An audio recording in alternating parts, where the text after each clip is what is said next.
अस्सलाम वालेकुम। Golden times में आपका खैर मकदम है। मैं नूर मोहम्मदी। रुड़की से एक अहम खबर सामने आ रही है, जहां ऑपरेशन प्रहार के तहत पुलिस की ताबड़तोड़ कार्यवाही जारी है। यह ऑपरेशन लगातार मुजरिमों पर भारी पड़ रहा है। रुड़की में एसपी देहात शेखर चंद सुयाल की क़यादत में आज 4 अलग अलग संगीन मामलों का कामयाब खुलासा किया गया है। इस मौके पर उम्दा कारगुजारी दिखाने वाले पुलिस एहलकारों को इज्जत अफजाई के तौर पर सम्मानित भी किया गया। गंगा नहर कोतवाली पुलिस ने फायरिंग के एक सनसनीखेज मामले में 2 मुजरिमीन को गिरफ्तार किया है। इन दोनों पर जानलेवा हमला करने के इरादे से फायरिंग करने का इल्ज़ाम है। पाडली गुर्जर के रहने वाले एक शख्स ने पुलिस को इत्तला दी थी कि 19 अप्रैल की रात कुछ नामालूम आधा दर्जन अफराद ने उसके घर पर जान से मारने की नियत से फायरिंग की। इस मामले में पुलिस ने 3 मई को पनियाला रोड से सौरभ उर्फ बल्ली, जो डिफेंस कॉलोनी का रहने वाला है, और शोएब, जो ढंडेरा का साकिन है, उसको गिरफ्तार किया। मुलजिमीन के कब्जे से 315 बोर का गैर कानूनी तमंचा, 2 खोखा कारतूस बरामद किए गए। पुलिस ने दोनों को अदालत में पेश कर जेल रवाना कर दिया है। इसके अलावा पुलिस ने भूरा साकिन मुजफ्फरनगर और इस्लाम साकिन मेरठ को भी गिरफ्तार किया है। इनके पास से गैर कानूनी चाकू बरामद हुए। वहीं एक दूसरे मामले में मेवड़ खुर्द में हुई लाखों की चोरी का पुलिस ने महज 24 घंटे के अंदर पर्दाफाश कर दिया। खाली पड़े मकान में दाखिल होकर चोर ने अलमारी का ताला तोड़कर सोने चांदी के लाखों के जेवरात और नकदी पर हाथ साफ कर दिया था। मकान मालिक अनुरोध सैनी ने थाना कलियर में शिकायत दर्ज कराई थी कि उनका खानदान एक शादी में गया हुआ था और वापसी पर घर का ताला टूटा मिला और सारा सामान गायब था।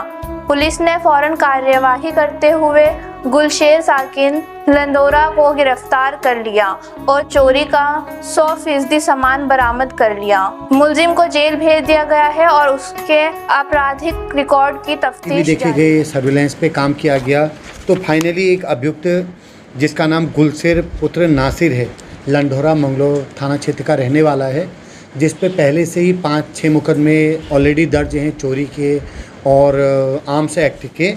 तो इसको 100% माल के साथ रिकवर कर रखा है। तो एक अच्छी सफलता थाना कल्याण ने चोरी के मामले में रिकवर की है। अभी अभियुक्त से हम फिर पूछताछ कर रहे हैं कि ये और अगर किसी मामले में इन्वॉल्व है तो हम उसके बारे में जानकारी। थाना रुड़की में मॉर्निंग आवर में करीब 10-11 बजे सोदबी चौकी मोहल्ले में एक फायरिंग की घटना हुई थी, जिसमें जो व्यक्ति है हमारे पीड़ित गुलशेर, इन पे किसी अज्ञात हमलावरों ने फायर झोंका था। इन पे चोट तो नहीं लगी, लेकिन तय था कि फायर इनको मारने के लिए हुआ था। तो इन्होंने कुछ लोगों पर संदेह जाहिर किया था। इंस्पेक्टर रुड़की प्रदीप बिष्ट, उनके नेतृत्व में टीम बनी थी। एसएसआई और प्रदीप बिष्ट जो दोनों हैं, उन्होंने अलग अलग टीमों से लगातार पूछताछ करी, मुखबिरों से पूछताछ करी। तो फाइनली 2 लोग, उन चारों में से 2 लोग भाई हथियार हमको मिले हैं, जिसमें हमको 315 बोर का एक तमंचा, जिंदा कारतूस मिले हैं। और ये जो अभियुक्त है, अभियुक्तों के नाम आसिफ पुत्र आज़ाद और साकिब पुत्र रियाजुल हैं। एक पाडली गुर्जर का रहने वाला है, दूसरा आसिफ जो है मुजफ्फरनगर का रहने वाला है। इनके बारे में पहले भी कुछ शिकायतें मिली थी और ये हमने रंगे हाथों इनको पकड़ा है। इनके क्रिमिनल हिस्ट्री और इनके जो और क्या एक्ट कर रहे थे, बाकी 2 लोगों का इसमें क्या इन्वॉल्वमेंट है, उस पर हम आगे कार्रवाई कर रहे हैं। तो 10 घंटे में पुलिस ने इस केस को वर्कआउट किया।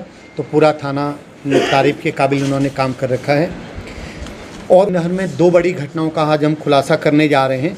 आज से करीब 10 दिन पहले पाडली गुर्जर में एक फायरिंग की घटना हुई थी, जिसमें वादी ने तहरीर दी, मीडिया के एक मुकदमा लिखाया गया था। मुकदमा लिखने के बाद उसमें 2 लोग सस्पेक्टेड बताए गए थे, जिनके जो नाम हैं वो मैं आपके सामने रख रहा हूँ, जिसमें एक सौरभ उर्फ बल्ली है और दूसरा शोएब है। इन दोनों पर चूँकि इनके बारे में भी इनका जो कंडक्ट है वो आमजन में सही नहीं था, एक सीरियस चैलेंज हमारे लिए था। तो थाना इंस्पेक्टर मणिभूषण और उनके जो एसएसआई हैं, उनके नेतृत्व में 2 टीमें बनाई गई। हमारे सीओ साहब पूरी टीमों को लीड कर रहे थे। सर्विलेंस पे और मुखबिरी पे काम किया गया। तो फाइनली दोनों अभियुक्त हमको मिले हैं और दोनों के क्रिमिनल हिस्ट्री के बारे में हम जानकारी ले रहे हैं, तो पिछले काफ़ी दिनों से आप लोग या कई लोगों ने हमें इन लोगों के बारे में बताया था कि साहब इनका अरेस्ट होना बहुत ज़रूरी है। तो एक हफ्ते के भीतर दोनों अभियुक्तों को आज हम जेल में भेजें और क्रिमिनल हिस्ट्री अन्य चीज़ें जो है उसके बारे में जानकारी ली जा रही है। पास से जिस तमंचे से फायर हुआ, जो हमको खोखा मिला था, वो तस्दीक हो रहा है। बाकी हम आगे और पड़ताल कर रहे हैं।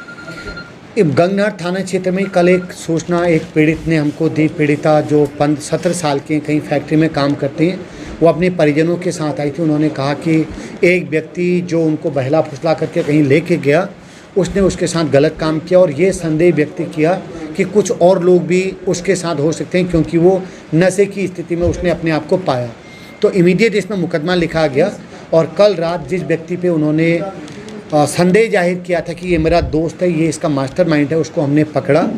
हमारी जो सीसीटीवी फुटेज थी, सर्विलेंस टीम थी, इससे इस बात की पुष्टि हुई है कि वो व्यक्ति अकेला इस पूरे घटनाक्रम को अंजाम दे रहा था और पीड़िता ने भी अब इस बात को तस्दीक किया है। तो फाइनली करीब 15 घंटे के भीतर एक बड़ा जो दुष्कर्म का मामला था उसके अभियुक्त को हमने पकड़ा है। अभियुक्त का नाम कार्तिक तोमर पुत्र कमल कुमार है, जो नन्हेड़ा अनंतपुर भगवानपुर का रहने वाला है। तो 4 बड़े मामलों का खुलासा था। मैं सीओ रुड़की जो अभी अभिनव चौधरी, उनके नेतृत्व में अपने तीनों इंस्पेक्टरों को रियली मैं शाबाशी दूंगा कि पब्लिक में एक अच्छी छवि आपने इस वर्कआउट से दी है। आप सबको बहुत बधाई। यस, ये एक अच्छा प्रश्न है। इससे पहले आपने देखा होगा करीब 1 महीना पहले गंगनहर थाने से ही एक अभियुक्त को कई सारे अवैध तमंचों के साथ पकड़ा था। अब इनका अभी ये कहना है, जो हमारी पूछताछ में पता लगा, ये लोग मुजफ्फरनगर या मेरठ से अवैध असले लेके आते हैं और इस पूरे केस के साथ हम इसमें और धाराएं बढ़ा करके अवैध असले का भी एक मुकदमा दर्ज करेंगे जो पुलिस की तरफ से होता है। और ये कहाँ से लेके आ रहे हैं, क्या लेके आ रहे हैं, हम इसमें पड़ताल करेंगे और जैसी चीज़ें पुष्टि होती है वो कहीं का भी व्यक्ति, उसको हम अपनी विवेचना का हिस्सा बनाएंगे। उनके भी